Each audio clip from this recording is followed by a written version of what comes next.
J'ai l'honneur d'accueillir Mohamed Bajrafil pour une conférence sur le thème « Le prophète sallallahu alayhi wa sallam et la violence ». Cheikh Bajrafil.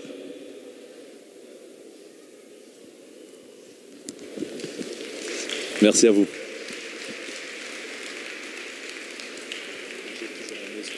Devant avec le temps, 20 minutes, ouais. Le temps va commencer à descendre, on a fait en temps.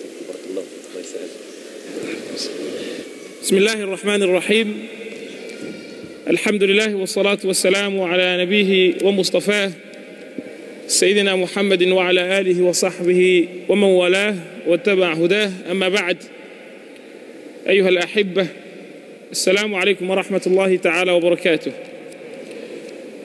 Il nous a été demandé par les frères organisateurs aujourd'hui de parler du prophète sallallahu alayhi wa sallam par rapport à la violence.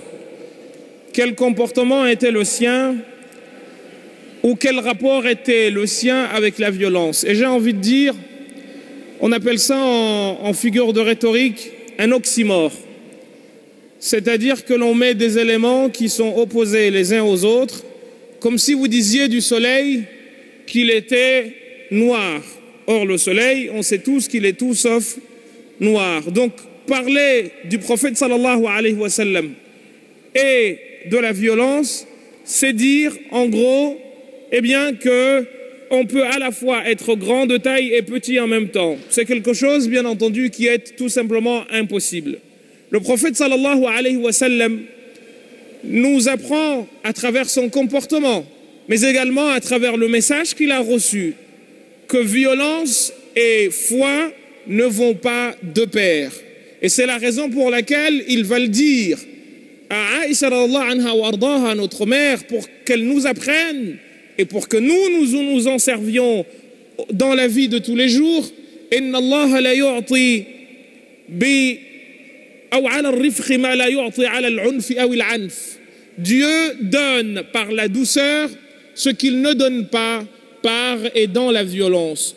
Donc, le titre déjà, c'est un titre qui a été choisi à la fois pour que nous, musulmans, nous revenions sur ce qu'a été le prophète sallallahu alayhi wa sallam dans son rapport à l'autre, notamment l'ennemi, mais aussi et surtout pour que le non-musulman eh bien, comprennent finalement que les images qu'ils voient aujourd'hui dans les médias circuler, mais également sur Internet, eh bien, ce sont tout simplement des images qui n'ont rien à voir avec le prophète sallallahu alayhi wa sallam, avec le comportement qui a été le sien. Le problème qui se pose, c'est que nous, musulmans, souffrons d'un double problème. Le premier problème est un problème de connaissance de nos sources. Le second est de l'ordre de la transmission de celles-ci à ceux qui ne sont pas musulmans. Revenons sur le premier. Quand on discute avec les non-musulmans, la première chose qu'ils nous sortent, c'est de dire « mais le prophète sallallahu alayhi wa sallam a demandé que telle personne soit tuée ». Et le musulman, malheureusement, certains de nos khutaba, de nos prédicateurs, eh bien, envoie au monde, envoie aux musulmans des propos qui sont attribués au prophète sallallahu alayhi wa sallam, qui sont non seulement contraires à l'esprit du Coran, mais aussi et surtout qui peuvent être discutés quant à leur fiabilité. Et du coup, celui qui n'est pas musulman, même ceux qui se disent chercheurs en islamologie, eh bien, ils auront tendance à s'appuyer sur des propos que certains prédicateurs attribuent au prophète sallallahu alayhi wa sallam pour asseoir définitivement dans l'esprit des gens que le prophète sallallahu alayhi wa sallam était quelqu'un de violent. Or, le prophète sallallahu alayhi wa sallam était tout sauf une personne pouvant faire preuve de violence. Et j'en veux pour preuve un hadith que tout le monde connaît d'un compagnon du prophète sallallahu alayhi wa sallam qui était à la base juif. Et c'est lui-même qui recueille le hadith, qui est venu un jour et qui a trouvé le prophète sallallahu alayhi wa sallam assis avec les gens. Et le prophète était entouré de ses compagnons, dont Omar ibn al-Khattab et d'autres. Quelqu'un aussitôt vient et dit au prophète sallallahu alayhi wa sallam, il y a eu une sécheresse qui a frappé tel groupe, ou plutôt tel village ou telle communauté, telle tribu. Le prophète sallallahu alayhi wa sallam n'avait pas les moyens de lui donner de l'argent pour que cette personne aille porter secours à ces gens-là. Qu'est-ce qui va se passer, chers frères et sœurs? Eh bien, le prophète, comme c'était son habitude, il va se lever et il va demander à l'assistance que quelqu'un lui prête de l'argent pour qu'il vienne au secours de cette tribu. Ce monsieur, Ibn Sa'd, va se lever et dire au prophète sallallahu alayhi wa sallam, moi. Et nous avons là la preuve que le prophète sallallahu alayhi wa sallam ainsi que ses compagnons s'asseyaient avec des juifs, des chrétiens et des personnes qui n'avaient pas de religion. Le prophète se met d'accord avec lui, il lui donne l'argent et ils se mettent d'accord sur une période donnée. La personne revient selon les versions 2 ou 3 jours avant l'expiration de l'échéance. Il trouve le prophète assis dans quasiment une assemblée semblable à celle dans laquelle il était lorsqu'il a contracté le prêt. Le prophète sallallahu alayhi wa sallam, la personne se met aussitôt à le vilipender, à l'insulter, lui ainsi que sa tribu, en disant aux gens, mais finalement, vous, les Quraysh, vous n'êtes qu'une bande de personnes, de voleurs, etc. C'est le prophète sallallahu alayhi wa sallam, assis avec ses compagnons, dont Omar ibn Khattab, dont Abdurrahman ibn Aouf. Et lui-même, il va dire, j'ai vu les yeux d'Omar, j'ai vu les yeux d'Omar tourner comme une satellite ou un satellite, pardon, ou une planète tourne dans son orbite. Et Omar de lui dire, est-ce que tu te rends compte, ô toi qui fais cela, que ta mère te perde? Le prophète sallallahu alayhi wa sallam lui dit, la na'am. Oui, non. Qu'est-ce que ça peut avoir comme sens? Le prophète sallallahu alayhi wa sallam, qui avait la possibilité de laisser Omar ibn Khattab s'occuper de lui, et Omar ibn Khattab était un géant qui mesurait à peu près 2 mètres. Il aurait pu lui dire, vas-y, occupe-toi de lui. Non, il lui dit, oui, non. Lui et moi avions besoin d'autre chose que ce que tu viens de faire.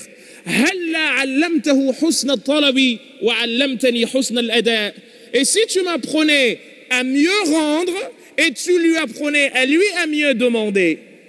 Et le prophète sallallahu alayhi wa sallam ne s'arrête pas là. Il lui dit, c'est pas seulement une question de tu parles, non. Idhab, va avec lui, rends-lui son argent et rajoute-lui wazid alayhi 20 asa, sa'an afwan min tamar. Rajoute-lui l'équivalent de 20 kilos de dattes. Lima rawa'atahu, parce que tu lui as fait peur. Omar ibn Khattab, il part avec lui, il lui a remboursé l'argent et il se met à peser les kilos de dattes pour le rembourser. Là, il lui dit, Ibn Sana'a lui dit, mais tu sais ce que tu fais là? Il lui dit, oui, qu'est-ce qui se passe? Il lui dit, est-ce que tu sais qui je suis? L'autre lui dit, non, je ne sais pas. Omar lui dit, je ne sais pas. Il lui dit, moi je suis le Ibn Sa'd. Il lui dit, le juif là, le rabbin? Il lui dit, oui. Et là, il a voulu le finir encore davantage. Il lui dit, oh, attends, 2 secondes. En fait, ce prophète-là, Muhammad sallallahu alayhi wa sallam, j'ai suivi les traces du messager ou du prophète attendu. J'ai vu que toutes les descriptions du messager attendu étaient en lui sauf 2. Lesquelles sont-elles? Il dit, plus tu lui fais de la violence, plus il se montre doux. Et plus tu lui manques, tu es injuste à son endroit, plus il est juste à ton endroit. Et là, Omar lui dit, alors, il lui dit, Ushhiduka annahu la ilaha illallah wa anna Muhammadan Rasulullah.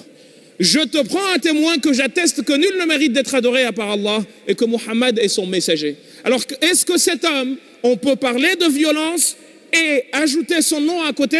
Non, ça ne va pas de pair.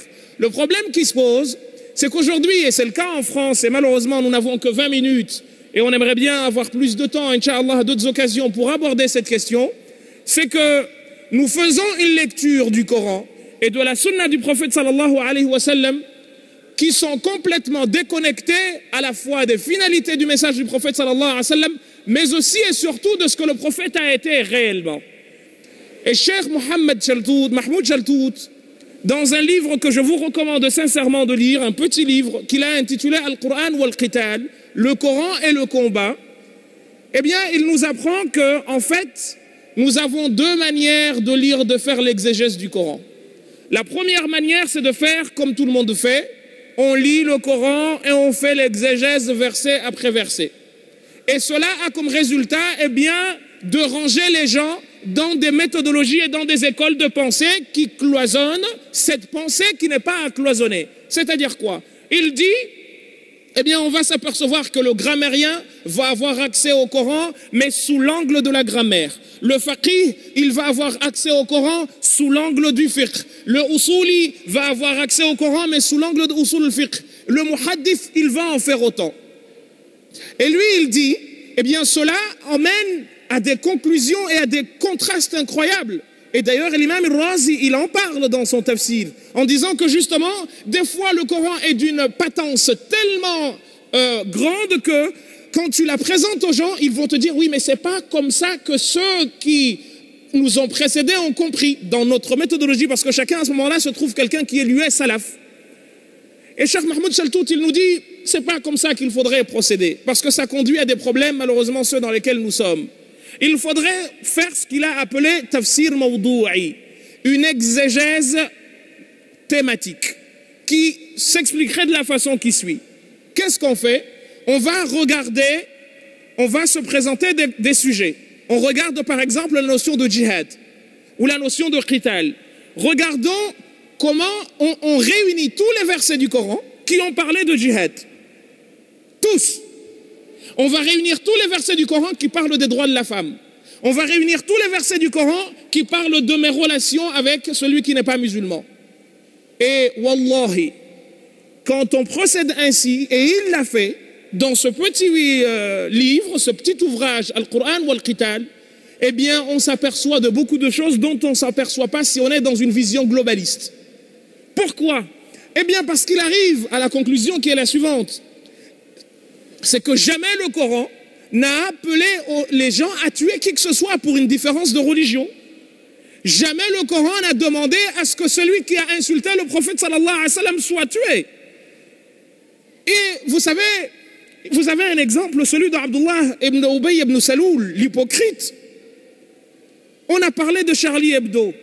On a tué atrocement des gens, barbarement, parce qu'ils ont fait une caricature. Mais Abdullah ibn Ubay ibn Saloul, lui, il a comparé le prophète à un chien. Est-ce que le prophète a demandé à ce qu'on le tue? Il l'a dit, c'est dans un hadith authentique que vous avez dans le Bukhari. Il lui a dit, هذا من باب سمن كلبك يأكلك. Cela relève du même acabit que quelqu'un qui dit, engraisse ton chien, et c'est un proverbe arabe, engraisse ton chien pour qu'il te bouffe. Omar ibn al-Khattab a dit, Ya Rasulallah, dani adribu unuqah, laissez-moi lui régler son compte. Son fils à lui, Abdullah ibn Ubay ibn Saloul, va attendre son père à l'entrée de Médine pour lui régler son compte. Et le prophète lui dit quoi? Non, non, non, non, c'est pas comme ça. La taf'al, hatta la yuqala inna Muhammadan yaqtulu ashabah. Ne fais pas cela de peur que l'on dise que Muhammad tue ses compagnons.